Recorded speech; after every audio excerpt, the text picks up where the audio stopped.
1, 2, 3, 4, 5, 6, 7, 8, 9, 10. Okey, tarik nafas.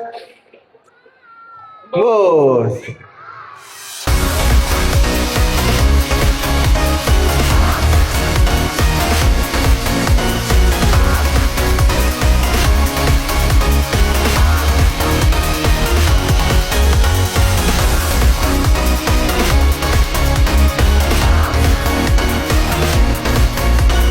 Yang orang kata apa, pagi ini telah pun bersedia sebanyak 17 pasukan bola sepak dan 15 pasukan bola jaring yang akan mencari siapa juara pada hari ini. Siapa juara hari ini, angkat tangan.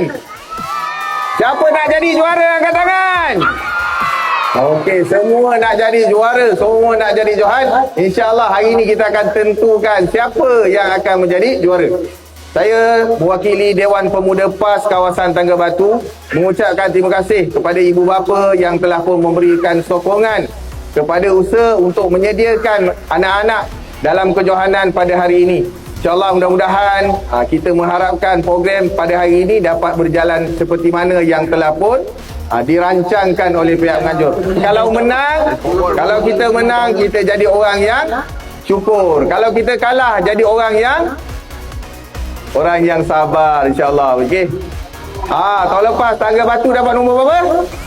Tahun lepas kita dapat nombor 1 bola sepak, nombor 1 bola jaring. InsyaAllah tahun ni kita nak cari pemain-pemain yang boleh mengekalkan kejuaraan di peringkat negeri. Boleh ke boleh?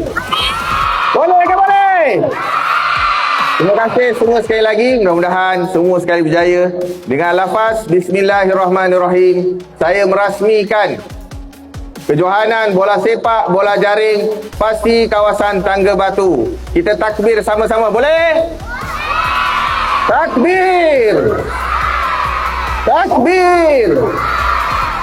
Takbir!